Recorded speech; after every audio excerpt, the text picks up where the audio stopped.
देवेंद्र जी, अमिताभ जी और गुरुवर बृंद समूह युवा मित्रों, आज जैसा युवा दिवस का कार्यक्रम है तो सबसे पहले मैं एक युवा की जो परिभाषा दी है हमारे स्वतंत्र वीर सावरकर जी ने, उस परिभाषा से अपनी बात को चालू करता हूँ। सावरकर जी ने बहुत सारे शब्द दिए हैं, जैसे महापौर शब्द जो हम सुनते हैं वो उनका दिया हुआ है, ऐसे बहुत सारे अन्य शब्द जो है उन्होंने हिंदी भाषा में दिए हैं। तो युवा के लिए जो स्वामी सावरकर जी बोलते थे युवा यानी क्या, जिसमें वायु सी गति हो, वो युवा है। और आज इस युवा दिवस के कार्यक्रम में वो जो युवा समूह जो होना चाहिए मित्रों का उम्र के हिसाब से, वो समूह यहाँ पर गायब है, उसका बड़ा देखकर थोड़ी पीड़ा है मुझे। सुबह से मेरी क्लासेस रहती है, कल रात को अचानक भाई साहब का मतलब आदेश हुआ, तो इसलिए मैंने ठीक है युवाओं के बीच में जाना है, तो सहजता मैंने स्वीकार की। लेकिन यहाँ पर देखकर उस चीज का थोड़ा सा दुख है कि युवा नहीं है यहाँ। भारत को समझने के लिए जब रोमा रोला ने रविन्द्रनाथ टैगोर जो थे उनसे पूछा कि अगर मुझे भारत को समझना है तो मैं क्या करूं, तब रविन्द्रनाथ टैगोर रोमा रोला से बोलते हैं कि अगर आपको भारत को समझना है तो पहले आप रामकृष्ण परमहंस को समझिए, उनको पढ़िए। और फिर उन्होंने प्रश्न किया अगर रामकृष्ण परमहंस को समझना है तब क्या करूं, तो गुरुदेव बोलते हैं कि रामकृष्ण परमहंस को समझना है तो आपको स्वामी विवेकानंद को समझना होगा। बाद में जब रोमा रोला आगे जाकर जीवनी, रोमा रोला ने 3 भारतीयों की जीवनी लिखी है, उसमें महात्मा गांधी भी है और स्वामी विवेकानंद भी है। जब उस जीवनी को लिखते हैं तो उसमें वहां पर लिखते हैं वो कि भारत की 10,000 सालों की आध्यात्मिक साधना जो रही है उसका प्रतिफल थे रामकृष्ण परमहंस, और उसकी आगे जाकर परिणति हुए स्वामी विवेकानंद। तो उनकी जो साधना थी वो हम सब समझ सकते हैं। जब स्वामी विवेकानंद को देखते हैं बचपन से ही, जो युवाओं के लिए जो स्वामी विवेकानंद की जब हम बात करें तो सबसे पहले अब युवा समूह नहीं है यहाँ पर, लेकिन एक उपनिषद की परिभाषा यहाँ पर रखता हूँ, दूसरी उसके बाद अपनी बात आगे करूंगा। तो उपनिषद बोलते हैं युवा यानी क्या है, तो युवा बोलते हैं युवा स्यात् साधु, जो साधक है वह युवा है, उम्र का बंधन नहीं है। युवा स्यात् साधु, युवा अध्याय कर, जो अध्ययनशील है वह युवा है। इति श्रेणी मान ली उसने यहीं पर कि नहीं अब हो गया, आवश्यकता नहीं पढ़ने की, जीवन भर आपके सीखने के लिए साधना करने के लिए खुला हुआ है। युवा स्यात् साधु, युवा अध्याय का आशिष्ट हो, आशावान होना चाहिए। अभी हम लोग नीचे खड़े थे, बात चल रही थी, मैं सुन रहा था कि बच्चे नहीं आते हैं, स्टूडेंट्स नहीं है, बड़ी समस्या है। हमारे प्रयत्न क्या है, क्वेश्चन मार्क है वहां पर। हमने अपने आप को एडजस्ट कर लिया है कि उन सारी परिस्थितियों से वर्तमान में हम एफर्ट क्या कर रहे हैं। या हम युवा मित्र है तो वर्तमान परिस्थितियों में हम है यहाँ पर, तो कहीं पर भी इतिश्री मान ली हमने, उसकी संभावना नहीं है, हरदम आगे बढ़ने की संभावना है। युवा स्यात् साधु, युवा अध्याय का आशिष्टो दृढ़िष्ठो, जो दृढ़ है, जो बलवान है, आशिष्टो दृढ़िष्ठो बलिष्ठ, जो बलवान है। तो और अंतिम पंक्ति जो उसकी आती है कि तस्येयं पृथ्वी सर्ववित्तस्य, और ऐसे युवा के लिए पृथ्वी का सारा वित्त खुला हुआ है। तो ऐसे युवाओं की हमारे देश को आवश्यकता है, और ऐसे युवा थे स्वामी विवेकानंद। स्वामी विवेकानंद ने कहीं पर भी जब आप देखेंगे तो जो रोमा रोला आगे उसमें लिखते हैं कि स्वामी जी के जीवन में, उनके विचारों में कहीं पर भी नकारात्मकता नहीं है। उनका एक भी साहित्य, उन्होंने खुद के लिखे हुए पत्र और थोड़ी बहुत चीजों के अलावा ज्यादा लिखा नहीं है, उन्होंने बोला जाता है। उसको बाद में कुछ लोगों ने लिखा, किताबों रूप में लिखा। शुरू में 4 संस्करण थे, बाद में 10 पुस्तकों में वो खंडों में उनका साहित्य पूरा है। पूरे साहित्य में कहीं भी नकारात्मक शब्द नहीं है, ये उनकी साहित्यिक विशेषता है। तो इतने सब होने के बाद भी जब आप देखते हैं कि पूरे जब तक उनका जीवन रहा और इवन आज तक समाज को दिशा देने का, युवाओं को दिशा देने का, विश्व के किसी भी चाहे विज्ञान के क्षेत्र में काम करने वाले टेस्ला हो, जगदीश चंद्र बोस हो, उनकी रिसर्च के पीछे जब आप इतिहास में देखेंगे तो उसकी जब उन्होंने रिसर्च की, टेस्ला ने ऊर्जा पर जब काम किया तो उसके पहले स्वामी विवेकानंद से उन विषयों पर उनकी चर्चा हुई, वो उसको बात को मानते हैं। जगदीश चंद्र बोस ने जब रिसर्च की पेड़ों में जीवन है, उसके पहले उसका मूल देखेंगे, उनको मार्गदर्शन कहां से मिला उस पर काम करने का, तो उसके पीछे स्वामी विवेकानंद मिलते हैं, बातचीत होती है उस पर। उन्होंने उस पर भी आगे काम कर रहे थे वो, कि धातुओं में और निर्जीव चीजों में भी जिनको हम बोलते हैं वहां भी जीवन है वास्तव में, वो भी सजीव है, उस पर भी काम कर रहे थे, रिसर्च है उनकी अलग अलग, लेकिन विश्व में उनका देहांत हो गया। जमशेदजी टाटा को भी अगर प्रेरणा मिलती है लोहे के फैक्ट्रियां लगाने की भारत में, तो उसके पीछे देखेंगे तो उसकी प्रेरणा कहां से आती है? स्वामी विवेकानंद से आती है। उद्योग का क्षेत्र हो, विज्ञान का क्षेत्र हो, क्रांतिकारियों का क्षेत्र हो। क्रांतिकारियों के क्षेत्र में हम जब बात करेंगे तो बंगाल के विभिन्न क्रांतिकारियों के बीच में आप महाराष्ट्र जाएंगे तो तिलक जी के साथ उनकी जो बैठक हुई है, तिलक जी ये स्वीकार करते हैं कि हाँ, उनसे मुझे मार्गदर्शन मिला है, हम आगे बढ़े। संघ संस्थापक डॉक्टर हेडगेवार जी को जब आप देखेंगे तब हेडगेवार जी के जो उनका कक्ष था उसमें दो चित्र हुआ करते थे, एक तरफ शिवाजी और एक तरफ स्वामी विवेकानंद। तो राष्ट्र को दिशा देने वाले, समाज को दिशा देने वाले, विश्व को दिशा देने वाले जिन लोगों ने भी आगे कार्य किया है, ऐसे बहुत सारे लोगों की श्रृंखला के पीछे अगर मार्गदर्शन का किसी का काम मिलता है, ध्यान में आता है, तो है स्वामी विवेकानंद जी। सुभाष चंद्र बोस जी, सुभाष चंद्र बोस जी स्वामी जी के बारे में बोलते हैं कि जो स्वामी जी का साहित्य है, उनके विचार हैं, अगर स्वामी जी का विचार आपने लेट कर पढ़ रहे हैं ना, तो पढ़ते पढ़ते आपको बैठना पड़ेगा, बैठ कर पढ़ रहे हैं तो आपको खड़े होना पड़ेगा, और आप खड़े होकर पढ़ रहे हैं तो आप क्रियाशील हो जाएंगे। सकारात्मक ऊर्जा स्वामी जी के विचारों में। जब हम उनके जीवन को बचपन से ही देखते हैं, नरेंद्र नाम के पहले उनका नाम बिले था। उनकी माता ने पुत्र नहीं हो रहे थे, बच्चे नहीं हो रहे थे, शिव की साधना की, परिणाम स्वरूप बिले प्राप्त हुए उनको, शिव के प्रतिफल के रूप में, उनके तपस्या के बाद में, आशीर्वाद के रूप में। बहुत ऊर्जावान थे, जैसे मैंने बताया कि युवा है तो ऊर्जा होगी, तो जो उनका युवत्व था वो बचपन से ही था उनमें, बहुत अत्यधिक ऊर्जावान थे। ऊर्जा के साथ में उद्यम करते थे, जो तो माँ एक गंगा पानी लाती थी, शिव शिव शिव बोल के सिर में डालती थी, वो शांत करते थे। लोगों के प्रति कष्ट देखकर, जो पूरे जीवन में उनके दिखने वाला है, दूसरों के कष्ट देखकर दुख कैसा होता है। छोटा सा 8 साल का 7 साल का बालक जो है, अगर कोई भिखारी बाहर से निकला तो अपना सामान उठाकर उनको दे देते थे। माँ देखती थी कुछ कोई निकलने वाला है, कोई निकल रहा है, तो उन कमरे में बंद कर देती थी, जाते थे खिड़की से जो दे सकते थे वो दे देते थे। तो बचपन से ही दूसरों के कष्ट को देखकर हमारे मन में पीड़ा होना, ये जो भाव था, ये उनके मन में बचपन से ही था। निर्भीक थे। लोगों ने बताया कि एक बगीचा है, वहां पर भूत आता है, भूत आता है, चलो भाई भूत को देखेंगे। रात को ढूंढा गया, वो मिले नहीं, ढूंढा गया जो केले का बगीचा था, वहां पर देखने गए थे, भूत को देखने गया। और इससे बड़ी निर्भीकता अपने अंदर देखना। जब हम लोग योग क्लास देता हूं, मैं काफी समय से योग क्लास दे रहा हूं, ध्यान करने के लिए बोलते हैं किसी को आंख बंद करना है, आंख बंद करने के लिए 30 सेकंड के बाद आंखें खोलकर देखते हैं बगल वाले की आंख खुली है कि बंद है। अपने आप से भय लगता है, नहीं बंद कर सकते आप।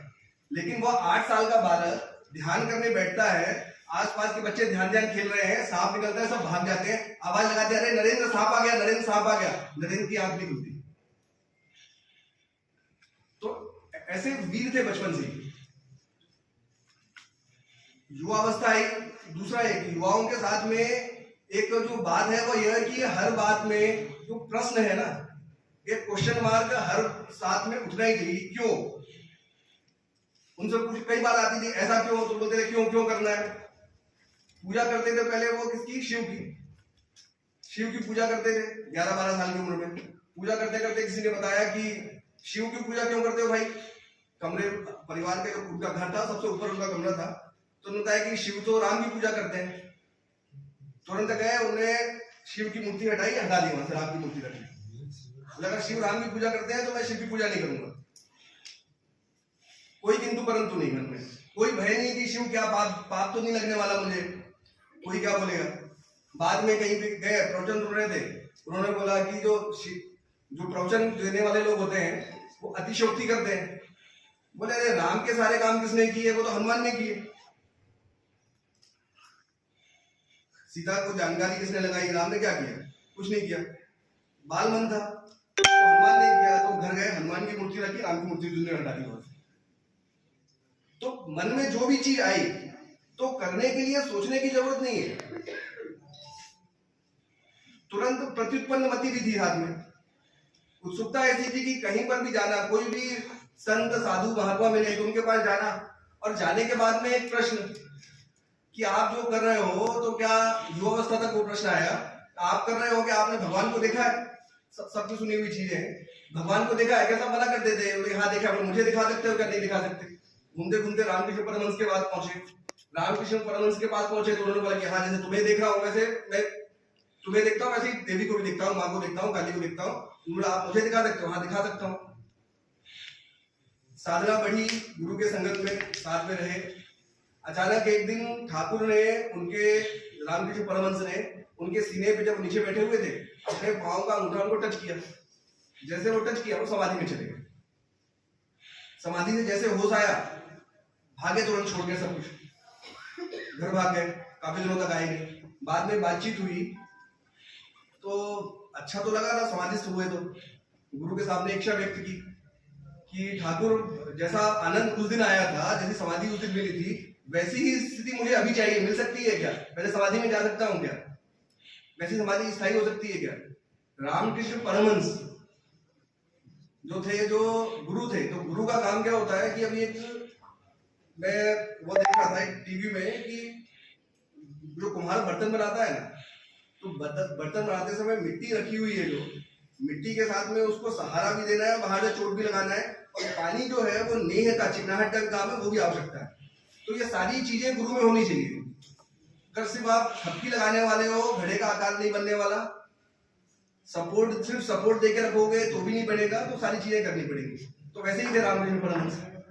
तो रामकृष्ण परमहंस ने बोला उनको, अरे तू तो कितना तुच्छ निकला, छोटा निकला तू।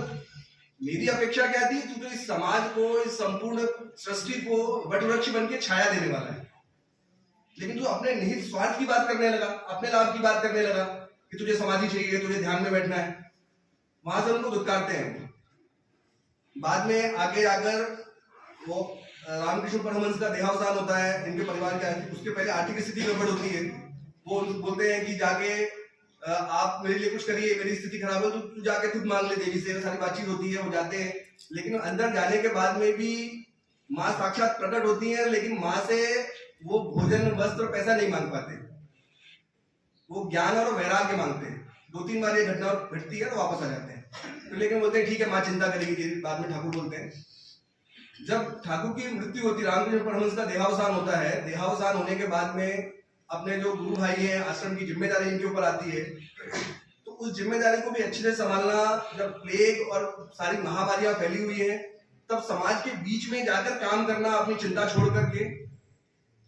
इवन जब बाहर जाने की बातचीत आती है कि अपने विचार को लेकर के बाहर जाना है, तो जो उनकी गुरु माँ थी, तो गुरु माँ से आदेश लेने जाते हैं कि माँ मैं बाहर जाना चाहता हूँ, विदेश जाना चाहता हूँ, अमेरिका में ऐसा ऐसा कार्यक्रम है, शिकागो में, तो आपकी अनुमति चाहिए।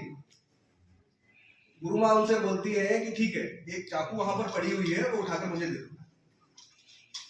चाकू उठाकर देते हैं। चाकू उठाकर देने के बाद में जो माँ है उनको बोलती है ठीक है, अब तुम जा सकते हो काम करने। तो पूछा ऐसा क्या हो गया इसको देने में? तो सामान्यतः जो भी समाज का कार्य करने वाला व्यक्ति है उसमें एक गुण होना चाहिए। जो भी समस्याएं हैं, मैं देख रहा था अभी नीचे कि मैडम ने अभी बोला कि हमने यही बात चल रही थी कि फोटो हमने न्यूज भेजी, न्यूज नहीं छपी। तो देवेंद्र जी ने बोला कि न्यूज नहीं छपी, कुछ भी आएगी तो आप बोल देना कि मेरा नाम बढ़ा देना, कि जो भी कष्ट है, जो भी समस्या को मैं देख लूंगा क्या करना है। तो जो भी समाज की जिम्मेदारी लेने वाले व्यक्ति हैं, लोगों के समूह की जिम्मेदारी लेने वाले व्यक्ति हैं, उनको दूसरों के लिए कैसा होना चाहिए, नर्म होना चाहिए और कठोरता अपनी ओर होनी चाहिए। तो चाकू की जो धार वाला हिस्सा था वो अपनी ओर रखते हुए जो अच्छा हैंडल वाला हिस्सा था वो उन्होंने आगे बढ़ाया। मतलब वो समझ की समाज के प्रति काम कैसे करना है, छोटी छोटी बातों से वो उनकी गुरु माँ को ध्यान में आया और वो आगे बढ़े। आगे बढ़ते हैं, आगे बढ़ने पर उसके पहले जब यहाँ से जाते भी हैं तो बहुत सारी चीजें, खिचड़ी के महाराज से मिलना उनका, वहां पर मिलने पे आप लोगों को ध्यान में होगा कि जो उनके चित्र वगैरह की बातचीत होती है, सगुण उपासना निर्गुण उपासना पर बातचीत होती है, सारी चीजें हैं। जब वहां पर विदेश में पहुंचते हैं, शिकागो की बातचीत आपको सबको ध्यान में है, शिकागो भाषण, उस पर नहीं जाता हूं मैं। उसके एक दिन पूर्व, शिकागो का जिस दिन उनका भाषण था उसके एक दिन पूर्व की घटना थी। वो कहीं पर थे, रात को रुके हुए थे। जो वहां पर एक महिला थी जिनकी देखभाल करती थी, उनको माँ बोलते थे वो, तो वो कमरे के बाहर टहल रही थी। स्वामी जी का कमरा अंदर से टूटा हुआ दरवाजा बंद था, अचानक वहां से कमरे से रोने की आवाज चालू होती है, इनको सुनाई देती है। दिन में तो लोग परेशान करते ही है, आज रात को भी कोई आ गया कि अपनी समस्या लेकर रो रहा है अंदर इनके पास में। दरवाजा खोलती है, दरवाजा खोलकर देखती है कि जो उनका बिस्तर था यथावत लगा हुआ है, बिस्तर पर सिलवट नहीं है। स्वामी जी का है, स्वामी जी नीचे बैठे हुए, कमरे में कोई नहीं है। स्वामी जी फूट फूट कर रो रहे हैं, खाना टेबल पर वैसे ही रखा हुआ है। बोलते हैं स्वामी जी क्या स्वास्थ्य आपका ठीक है? नहीं, बात स्वास्थ्य बिल्कुल ठीक है। आप लगते हैं तो मैं बिस्तर चेंज करा देती हूँ। बिस्तर की समस्या नहीं है, समस्या हृदय की समस्या है। मैं जिस देश का प्रतिनिधित्व यहाँ लेकर आया हूँ, उस देश में हजारों करोड़ों लोग जो है वो भूखे हैं, जिनके पास सोने के लिए बिस्तर नहीं है, जमीन पर सोते हैं और आकाश को उड़ते हैं। मैं उनका प्रतिनिधि बनकर यहाँ पर आया हूँ, तो मैं ये जो सुख जो है, ये साधन जो है, इनका उपभोग कैसे कर सकता हूँ? तो यह जो पीड़ा जो बचपन में मैंने बताई, वह पीड़ा उनके आखिरी तक रही। उसके एक दिन पहले की जो घटना बता रहा था, अपने गुरु भाई को एक पत्र लिखते हैं वो।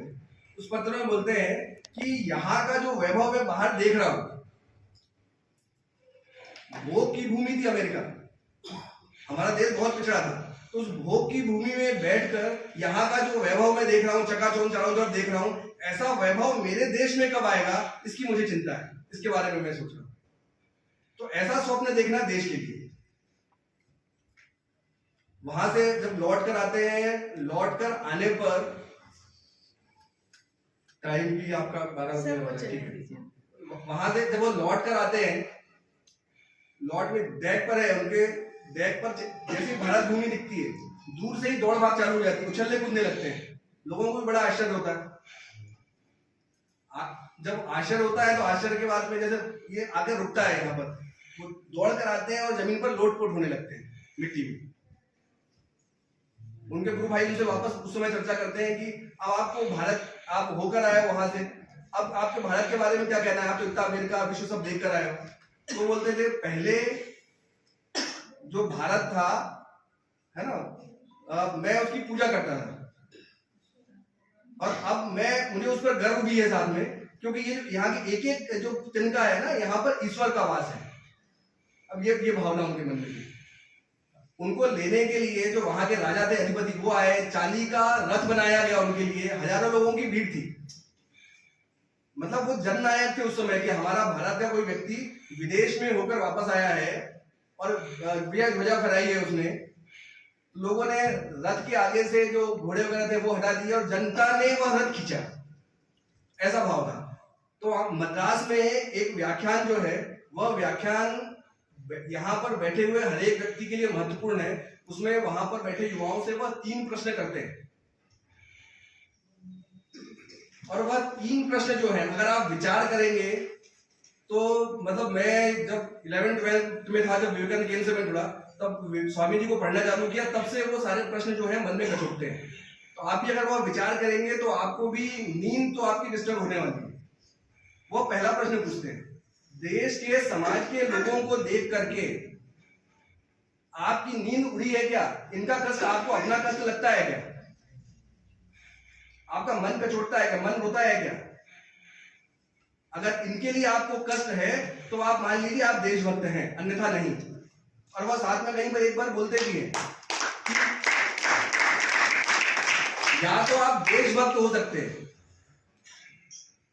और मध्यम रास्ता कोई नहीं है, या तो आप देशभक्त हैं या गद्दार हैं, मध्यम मार्ग कुछ भी नहीं।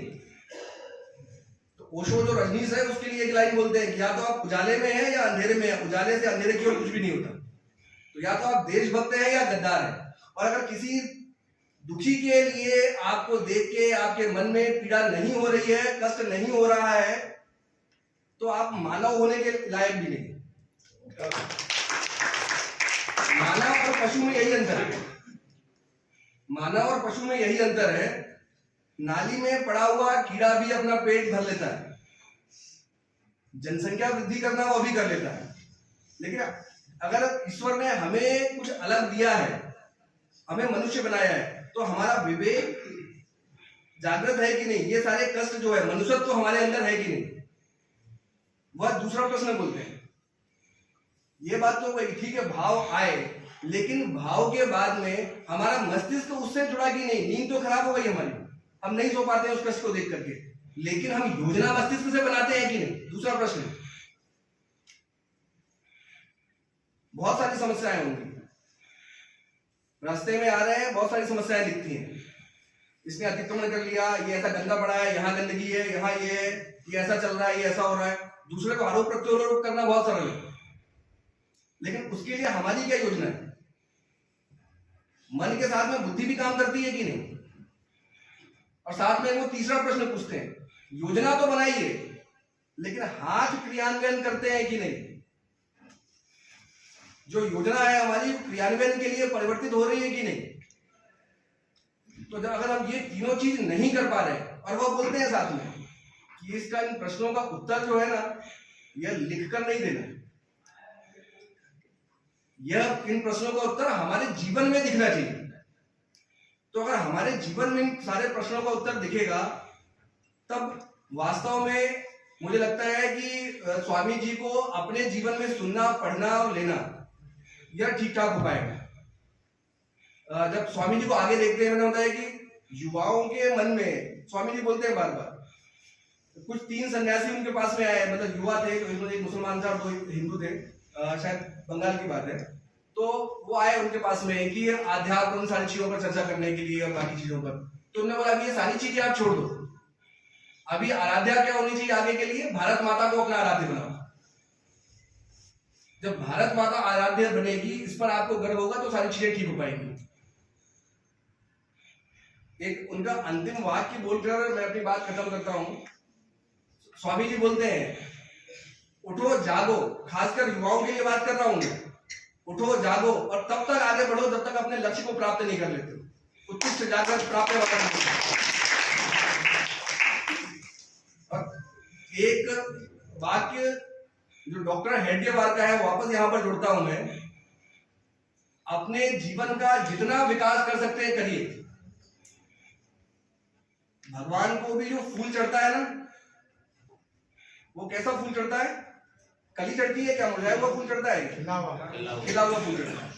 तो अपने जीवन का जितना विकास कर सकते हैं उतना विकास करिए, और विकसित होने के बाद में जो राष्ट्र के लिए अपने आप को समर्पित कर दीजिए। तो यही ईश्वर से चरणों में प्रार्थना है, आप सभी स्वामी विवेकानंद के मार्ग पर चले, उनको अपने हृदय में धारण करें। धन्यवाद।